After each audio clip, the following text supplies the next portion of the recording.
So hey guys and welcome back to my channel. फेरि म त खाना खाएर उठेको अघि नै अब भर्खर बनाइरहेको छु। होइन, खाना खाइसकेको अघि नै उठेको, अगाडि नै म 11 बजी उठेको। अब अहिले टाइम त छ भर्खरै 12 भयो होला, 12 बजी भयो होला। म अब यतिखेर भोक लाग्यो फेरि मलाई। अब म यहाँ ससेज बनाउँछु फ्राई युट्युबमा हेरेर। त्यसपछि चाहिँ तपाईँहरूलाई मेरो घरबारी कुखुराहरू देखाउँछु मेरो मामको रिक्वेस्टमा। र अब 5-6 दिनपछि के न के होला जस्तो छ, त्यही हो।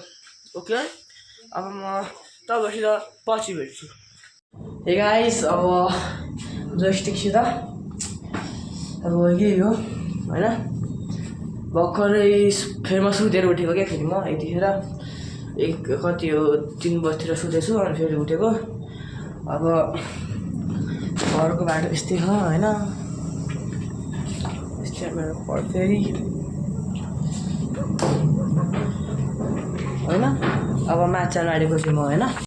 ओफ, अब माथितिर लागेको हामी। मामु, मेरो प्यारो लभली मामु, अब के गर्दै? तरकारी के हो? यस, सुकुडी। कुकुर पठाइदिनु भएको कुकुरले?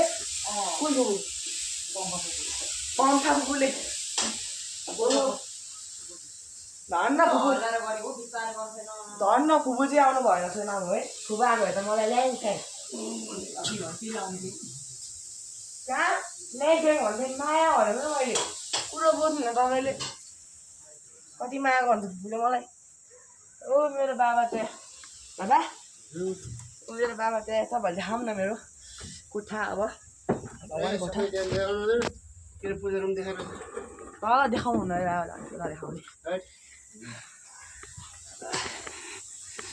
आज मिठै खाना हुन्छ जस्तो हो। भाषा बुङ्गेर मलाई बुङ्गी झोलवाला होला।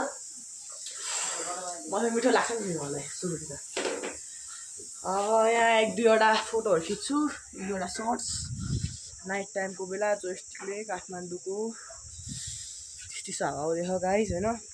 ल है त गाइज, यो चाहिँ कति सिन हो यता काठमाडौँ भेलीको।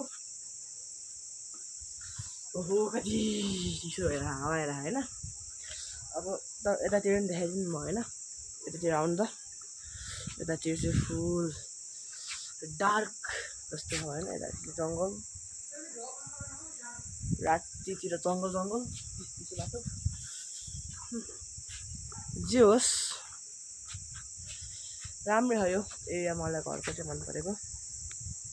अब तपाईँहरूसित म खाना खाएपछि भेट्छु। र अब 6 दिनपछि चाहिँ खै के प्लानिङ सोचिरहेको छु म। 6 दिनपछि होला, 6 दिनपछि केही न केही। अब कति हो थाहा भएन। अब 18 अक्टोबरमा के न के होला जस्तो छ होइन। अनि त्यहाँ जानु पर्ला बाबा र म चाहिँ हेर्न। त्यही हो, यति भन्छु तपाईँहरूलाई। अब के 18 अक्टोबरमा अब थाहा छैन मलाई चाहिँ। त्यही हो, मेरो दादाले मलाई भन्नुभएको, माई लभली दादा होइन। उहाँले भन्नुभएको र उहाँको कारण जानु आँटेको र आफ्नो इच्छाले पनि जानु आँटेको हो। किनभने बच्चाको बेला त्यस्तै छु भन्थ्यो, त्यही भएर है त। Okay, thank you guys for watching my channel. आज तपाईँहरूले चाहिँ धन्यवाद हेर्नु भएकोमा। अब त्यही हो, अब राति पनि हुन आँटिसक्यो, 10 बज्नु आँट्यो। टाइममा उतापट्टि त्यहाँ 10 बज्नु आँट्यो के होइन। अब यस्तै हो। र अब सिधा भोलि भेटौँ ल। Okay guys, by.